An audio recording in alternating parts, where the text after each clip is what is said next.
میں گفتگو کی ابتدا نبی پاک صلی اللہ علیہ وسلم کے اس فرمان مبارک سے کرنا چاہتا ہوں، من تشبہ بقوم فہو منہ۔ جو شخص کسی قوم کی مشابہت اختیار کرتا ہے فہو منہم، تو وہ انہی میں سے کہلاتا ہے۔ اگر ہم دوسری قوموں کی مشابہت پر نظر ڈالتے ہیں تو ہماری زندگیاں، ہمارے گھر کے ماحول، ہماری شادیاں، ہماری خوشیاں، ہمارے غم، ہماری تکالیف تمام دوسری قوموں کی مشابہ ہوتی چلی جا رہی ہیں۔ اگر ہم اپنے بھائی کو دیکھیں جس کی عمر ہمارے جیسی ہو، جو 20، 25، 30، 35 سال کا نوجوان ہو، اگر اس کی شکل دیکھیں تو شکل بھی نبی پاک صلی اللہ علیہ وسلم سے اور آپ کے صحابہ سے نہیں ملتی۔ اگر ہم اس کا لباس دیکھیں تو اس کا لباس بھی اسلامی لباس نظر نہیں آتا۔ اگر ہم اس کا طریقہ دیکھیں تو اس کے بالوں میں 24 طرح کے کٹ، گلے میں چین، ہاتھ میں بائک کی چابی، ہاتھوں میں کڑا، ہاتھوں میں لال دھاگے اور اس طرح کی علامات جو کبھی نہ قوم مسلم کے اندر پائی جاتی تھی، نہ وہ قوم مسلم کا شعار تھی، نہ وہ مسلمان ہونے کی علامت تھی، لیکن ہمارے سر سے لے کر پاؤں تک اگر سروں پر نظر ڈالی جائے تو بس ایک بیچ میں کچھ بال نظر آتے ہیں، سائڈ ختم، اور کسی کے سائڈوں میں بھی طرح طرح کے کٹ۔ یہ کٹ نبی پاک صلی اللہ علیہ وسلم نے ہمیں نہیں بتائے۔ ہم بحیثیت مسلمان، ہم پابند ہیں شریعت اسلام کے، اپنی زندگی کے ہر شعبے میں ہمیں اسلام کی رہنمائی کی حاجت ہے۔ ہم کوئی بھی کام کریں گے، ہم غلام ہیں محمد عربی صلی اللہ علیہ وسلم کے۔ اگر ان کی غلامی میں زندگی گزاریں گے تو امن اور سکون، عزت اور وقار، چین اور راحتیں اور آرام ہمیں ملیں گے۔ اگر ہٹ کر زندگی گزاریں گے تو بھائیوں حالت یہ ہے کہ اگر کسی فلم میں کوئی ایکٹر اور کوئی انگریز کا بچہ اپنی پینٹ آگے سے پھاڑ کر آیا تو مسلمان نوجوان نے پینٹ آگے سے پھاڑ لی، اگر پیچھے سے پھاڑ کر آیا اس نے پیچھے سے پھاڑ لی، اگر پینٹ کو گھٹنوں سے نیچے کیا تو اس نے بھی نیچے کر لیا، اگر پینٹ کو گھٹنوں سے اوپر اٹھا لیا اس نے بھی اٹھا لیا، اگر پینٹ کو ٹخنوں سے نیچے زمین میں گھسٹایا مسلمان نے بھی گھسٹا لیا، اگر اس نے اٹھا لیا تو انہوں نے بھی اٹھا لیا۔ غرض یہ کہ ہونا تو یہ چاہیے تھا کہ نبی پاک صلی اللہ علیہ وسلم ہمیں جو بتا کر گئے تھے، تمہیں پاجامہ یہاں باندھنا ہے، تمہیں تہبند یہاں باندھنا ہے، تمہارے ٹخنوں کی حد یہ ہے، تمہارے سطر کی حد یہ ہے، تمہاری پینٹوں کی اور تمہارے پائجاموں کی، تمہارے شلواروں کی جو حدود طے کر دی گئی تھیں اور بتا دیا گیا تھا اس سے آگے اور اس سے پیچھے، نہ اس سے اوپر نہ اس سے نیچے کچھ نہیں ہے، کیونکہ تم پابند ہو اسلام کے، تم پابند ہو شریعت محمدیہ صلی اللہ علیہ وسلم کے۔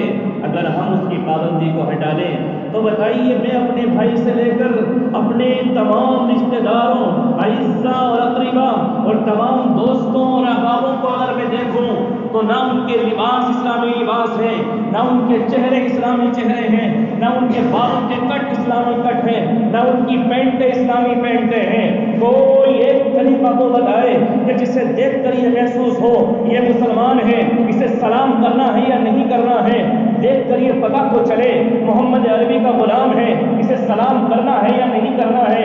بات آگے چلتی ہے، بچہ نوجوان ہوتا ہے، نوجوانی کے عالم میں جب شباب پر پہنچتا ہے تو بڑے کہتے ہیں نوجوان ہے، جو کر رہا ہے کرنے دو، اس کی زندگی کے یہی تو دن ہے، بہترین دن ہے زندگی گزارنے کے، جو کرنا چاہتا ہے کرنے دیا جائے۔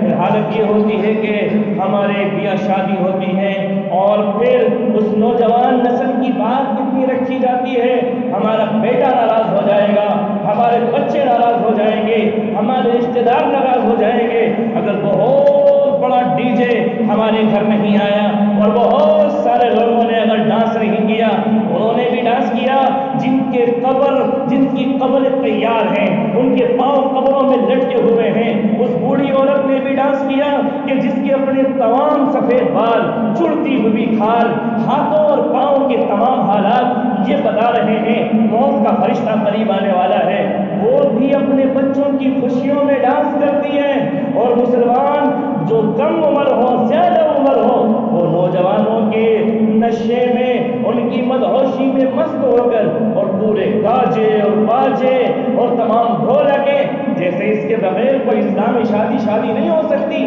کیا یہی باجے اور گاجے توڑنے کے لیے نبی پاک صلی اللہ علیہ وسلم نے یہ نہیں فرمایا تھا میری قوم کے لوگوں میں آیا ہوں مزامیر کو ختم کرنے کے لیے، انما بعثت بکسر المزامیر، میرا پہلا مشن یہ ہے کہ تمام گاجو باجوں کو ختم کر دوں۔ آپ یہ کہتے ہیں اے نبی پاک صلی اللہ علیہ وسلم، مکہ کی سرزمین پر آپ نے اعلان کیا تھا، لیکن اطراسی کی سرزمین پر، ہندوستان کی سرزمین پر ہم آپ کے اس اعلان کو توڑتے ہیں، کھلے عام توڑتے ہیں، بے حیائی سے توڑتے ہیں، بے غیرتی سے توڑتے ہیں۔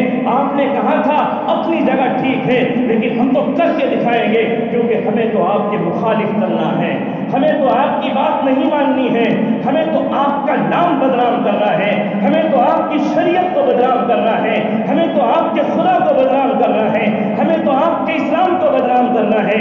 اس لیے ہمارے بالوں کے کٹوں سے لے کر ہمارے کپڑوں کے ڈیزائنوں تک، کپڑوں کے ڈیزائنوں سے لے کر بہترین گانے اور باجے تک ہم تمام کام وہ کریں گے جس کام کو آپ نے منع فرمایا تھا۔ یہ ایک جنگ ہے رسول اکرم صلی اللہ علیہ وسلم سے، یہ ایک چیلنج ہے نبی پاک صلی اللہ علیہ وسلم کو۔ آپ نے فرمایا تھا ہم کر کے دکھائیں گے، آپ نے منع کیا تھا ہم کر کے دکھائیں گے، ہم باز نہیں آئیں گے، کیونکہ ہمارا تو مقصد ہی آپ کو بدنام کرنا ہے، ہمارا تو مقصد ہی دین کو بدنام کرنا ہے۔ ہمیں تو یہ بتانا ہے تمام غیر قوموں کو، دیکھو یہ ہوتی ہیں شادیاں، دیکھو یہ ہوتے ہیں باجے، دیکھو ایسے ہوتا ہے ڈانس، ایسے ہوتے ہیں بالوں کے کٹ، ایسے ہوتے ہیں ہاتھ میں کڑے، ایسے ہوتے ہیں ہاتھوں میں دھاگے۔ ہم ہیں مسلمان، یہ ہے طریقہ تمہارے جینے کا، ہمارے جینے کا۔ اور بے شرمی اور بے غیرتی کی حد جب ہوتی ہے جب ایک ماں اپنے قیمتی خزانے کو، اپنے جگر کے ٹکڑے کو، اپنے گھر کی خوبصورتی کو بنا کر، سنوار کر، سنگار کر، اور جب شادیوں میں بے پردگی سے لے کر جاتی ہے، لڑکے دے ہائے ہائے مزہ آ گیا۔ آپ نے فرمایا تھا رب کاسیات عاریات مائلات و ممیلات، یاد رکھو کچھ عورتیں ایسی ہوں گی رب کاسیات، ایسے باریک لباس پہنیں گی، عاریات دیکھنے میں ننگی معلوم ہوگی۔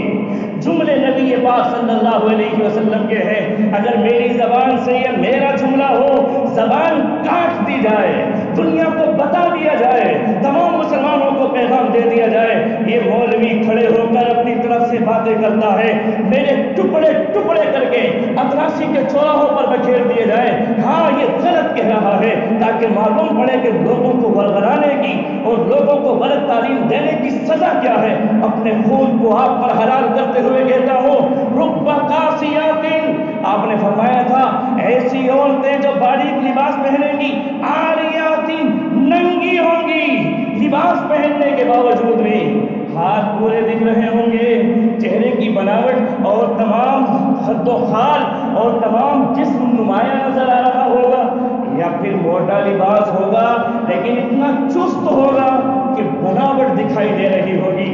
لڑکے دیکھیں، لڑکے دیکھ کے کیا کہیں گے، اس سے پہلے آپ خود فرما رہے ہیں مائلات، وہ لڑکوں کو دیکھ کر وہ مائل ہونے والی ہوں گی، میں اپنے زبان میں کہوں لائن مارنے والی ہوں گی۔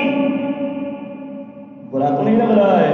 آپ نے فرمایا مائلات، مائل ہونے والی، مر مٹنے والی، یعنی لڑکوں پر دل دینے والی، وَمَمِيلَاتٍ، اور اگر ایسے نہ ہوئی تو پھر لڑکے ان کی خوبصورتیوں کو، ان کی خوشبوؤں کو، ان کے کپڑوں کو دیکھ کر مائل ہوں گے. یا تو مائل کرنے والی ہوں گی یا مائل ہونے یا جن پر مائل ہوا جاتا ہے ایسی ہوں گی. میرے بھائیوں، آپ نے فرمایا تھا کہ یہ جہنمی عورتوں کی پہچان ہے. آپ نے فرمایا تھا کہ یہ اسلام کی بیٹی نہیں، یہ محمد عربی صلی اللہ علیہ وسلم کی بیٹی نہیں، تمام امت نبی پاک صلی اللہ علیہ وسلم کی روحانی اولاد ہے. ہمارے پیغمبر ہمارے نبی ہیں، سید المرسلین ہیں، رحمت دو عالم ہیں. ہماری زندگی میں ہمیں اپنی ذات سے محبت نبی پاک صلی اللہ علیہ وسلم سے ہے، اور تمام امت قیامت تک آنے والی آپ کی روحانی اولاد ہے. یہ بیٹیاں، یہ محمد عربی صلی اللہ علیہ وسلم کی بیٹیاں نہیں، یہ بیٹیاں حضرت فاطمہ کی بیٹیاں نہیں، یہ بیٹیاں حضرت خدیجہ کی بیٹیاں نہیں، یہ بیٹیاں ام حبیبہ کی بیٹیاں نہیں. آپ کی بیٹی کی وفات جب ہوتی ہے آپ کہتی ہیں علی میرے جنازے کو رات میں نکالنا، میرے جنازے کو رات میں اٹھانا، میں غیر محرم کی نظر میرے جنازے پر بھی نہ پڑے.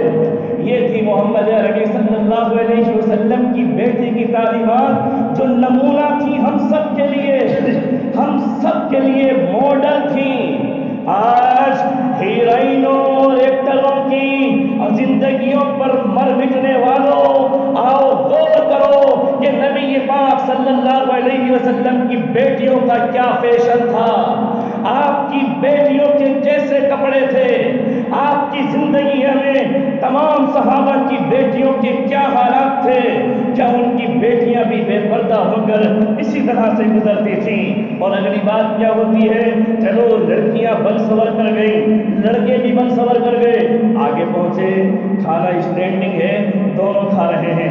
قرآن نے کہا والذین کفروا یتمتعون ویأکلون کما تأکل الانعام، وہ لوگ جنہوں نے اللہ کا، اس کی شریعت کا، اس کے دین کا، اس کے نبی کا، اس کی نعمتوں کا انکار کیا.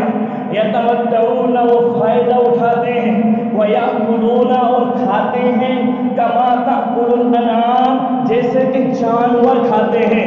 ترجمہ میرے پاس بھی رکھا ہوا ہے اور ہر گھر میں رکھا ہوا ہوگا، ترجمہ دیکھ لیا جائے. ایسے کھاتے ہیں جیسے کہ جانور کھاتے ہیں. اب جانوروں میں کون کون لوگ آتے ہیں، جانور کتنے قسم کے ہیں، چھوٹے سے لے کے بڑے بچے تک جانتے ہیں. صاحب نام بھی لینا حرام ہے، وہ بھی جانور ہے. لوگ کہتے ہیں صاحب نام بھی لینا جائز نہیں ہے، زبان 40 دن تک حرام ہو جائے گی. ایسی باتیں کہتے ہیں کہ نہیں؟ نام بھی مت لو، 40 دن تک زبان حرام. یہ تو اغلاط العوام میں سے، اس کی کوئی حقیقت نہیں ہے. لیکن جو حقیقت یہ ہے اس کا نام قرآن میں ذکر کیا گیا، بحیثیت خدا کی مخلوق اس کا نام لینے سے کوئی حرام اور کوئی کراہت اور کسی طرح کی کوئی اس میں خرابی نہیں آتی ہے کہ اس کا نام لینے سے کوئی خرابی ہو. میرے بھائیوں، جب اس طریقے پر شادیاں ہوں اور پھر جہیز کو ایسے سجایا جائے، گاڑی بھی کھڑی ہے، اچھا ہے، ہاں اس میں کولر بھی ہے، واشنگ مشین بھی ہے، فریج بھی ہے، بہت بڑا بیڈ بھی ہے، 150-200 جوڑے بھی ہیں، 1500 برتن بھی ہیں، اتنے لاکھ نقد بھی ہیں. اب اس کو سجا دیا گیا، عورتیں آئیں، ادھر سے بلاوا آیا، آپ بھی برتن دیکھنے آ جاؤ، ادھر کو بھی جہیز دیکھنے آ جاؤ، فلاں کا جہیز سج گیا ہے، فلاں کا جہیز سجا دیا گیا ہے، تیار ہے، نمائش کے لیے آپ آئیے. ایسی بچیاں بھی آتی ہیں جن کے گھروں میں روٹیاں جب بنتی ہیں جب ان کا باپ صبح کو مزدوری کر کے شام کو لوٹتا ہے اور پھر اسی مزدوری سے اسی پیسے سے ان کی روٹی بنتی ہے. ایسی بچیاں بھی وہ جہیز دیکھنے آتی ہیں, ایسے غریب لوگ بھی وہ جہیز دیکھنے آتے ہیں جن کے دلوں میں جو چبھن اور درد ہوتا ہے. کاش ہماری بھی شادیاں ہوئی ہوتی, کاش ہمارے ماں باپ بھی مالدار ہوتے, کاش ہماری بھی اچھی جگہ شادی ہوتی. لیکن کیا کریں, باپ کے پاس کچھ نہیں ہے, ماں کے پاس کچھ نہیں ہے, کوئی جاگیر نہیں ہے. صبح سے شام تک مزدوری کر کے ماں باپ آتے ہیں, کہیں ماں بھی برتن دھو رہی ہوتی ہے, کہیں باپ بھی مزدوری کر رہا ہوتا ہے. ایسی لڑکیوں کے دل توڑنے والوں, اپنی آخرت کو یاد کرو اور خدا کے خوف سے ڈرتے ہوئے اس عمل کو ترک کرو, ورنہ ممکن ہے کہ خدا کا عذاب آ کر پکڑ لے ان معصوم بچیوں کو غلط راستے پر لانے والے امت کے سرمایہ کار, امت کے وہ مولوی جن کی چونی 2 روپے پہ چلتی ہے. وہ لوگ بھی مصلحت اور گنجائشیں نکال کے خوب جہیز دیتے اور دیتے ہیں, اور پھر ان کی دیکھ ہم دیکھ ہزاروں اور ان کی دیکھ ہم دیکھ بہت لاکھوں لوگ. خدا مفتی صاحب اتنے بڑے مفتی ہے, بہت بڑے, ان کا بھی تو جہیز 2 ٹرک آیا. وہ اور بڑے مفتی ہیں, ان کا بھی تو 1.5-2 ٹرک آیا. گاڑی کے پیسے بھی تو ہم نے انہیں دیے, انہوں نے لیے, ہم نے دیے. کیا کرتے صاحب, لڑکی کا مسئلہ ہے, دینے پڑتے ہیں. یہ حرام کی چیزیں اور اپنی زبان سے مانگ کر اس کے حرام ہونے پر کوئی شبہ نہیں. آپ جس جگہ سے چاہیں فتویٰ لے سکتے, کیونکہ ہماری حیثیت تو یہ ہے نا, بچہ ہے, پدی نہ پدی کا شوربہ ہے, کچھ نہیں ہے, پدی نہ پدی کا شوربہ نہ کچھ. لیکن جو بات ہے وہ پوری تحقیق سے ہے. آپ جہاں سے بھی چاہیں فتویٰ لے سکتے ہیں, جہاں سے بھی دل کرے آپ پتہ کروا سکتے ہیں. حقیقت یہی ہے کہ جہیز کے نام پر حرام کھایا جا رہا ہے, اپنے آپ کو بھکاری بنا کر پیش کیا جا رہا ہے, اپنے لڑکے کا سودا کیا جا رہا ہے, غریب کی آرزوؤں کو, تمناؤں کو چھینا جا رہا ہے. حالت یہ ہوتی ہے جب بچی 16-17 سال کی ہوتی ہے, نہ باپ کو رات میں نیند آ رہی ہے, نہ ماں کو رات میں نیند آ رہی ہے, کروٹیں بدل رہے ہیں, بچی جوان ہو گئی ہے, شادی کا بھی تو فکر ہے. یہ شادیاں جب ہمیں دربار رسالت میں ملتی ہیں تو کچھ اس طرح حضرت جابر شادی کر لیتے ہیں. شادی وہ صحابی جابر بن عبداللہ, تاریخ کا وہ صحابی جس کی سب سے زیادہ امداد نبی پاک صلی اللہ علیہ وسلم نے کی ہو, سب سے زیادہ مدد جس کی نبی پاک صلی اللہ علیہ وسلم نے کی ہو, یہ وہ صحابی ہیں, بہت مدد کی. واقعہ یہ تھا, 7 بہنیں, 1 بھائی, باپ شہید ہو گئے, 7 بہنوں کی کفالت 1 بھائی کے ذمے, بہنوں کی شادیاں بھی کرنی ہے, بہنوں کو سنبھالنا بھی ہے. آپ کی مدد کرتے تھے رسول اکرم صلی اللہ علیہ وسلم. آپ نے شادی کی اور نبی پاک صلی اللہ علیہ وسلم کو خبر تک نہ ہوئی. کب شادی ہوئی, کس سے ہوئی؟ آپ سے ایک غزوے سے لوٹتے ہوئے جابر بن عبداللہ کہتے ہیں, اے اللہ کے رسول تھوڑی جلدی ہے, مجھے جانا ہے. فرمایا کیا بات ہے؟ کہ حضرت میری شادی ہو گئی ہے. آپ کی شادی ہو گئی ہے؟ سوال کیا, ام تزوجت بکرا او سیبا, آپ نے شادی کی کسی کنواری لڑکی سے یا شادی شدہ سے؟ اور میں رسول اللہ, میں نے تو شادی شدہ سے شادی کر لی ہے, جس کو پہلے طلاق پڑ چکی تھی, میں نے اس لیے شادی کر لی, مجھے ایک بیوی کے ساتھ ایک ماں بھی چاہیے تھی جو میری بہنوں کی کفالت کر لیتی. آپ نے فرمایا بارک اللہ لک, جابر اللہ تجھے برکت دے, وعلیک, اور تجھ پر اپنی رحمتیں برسائے, وجمع بینکما فی خیر, اور تمہیں خیر کے معاملے میں جمع فرمائے. ہمارے اگر رشتے دار ہوتے, اتنی مدد کی, ہمیں پوچھا بھی نہیں, کئی سال تک بول چال بند ہو جاتی. بتاؤ ہم نے کتنی مدد کی, ہم نے کتنا سہارا لگایا, اپنی شادی میں ہمیں پوچھا تک نہیں. اور پھر اس کے نتیجے میں جو اختلاف ہوتا وہ سالوں بھر چلتا، اور 10 باتیں ادھر سے ادھر سے غیبت چغل خوری یہ وہ، اور ایک آپس میں ایسا فساد اور بگاڑ ہو جاتا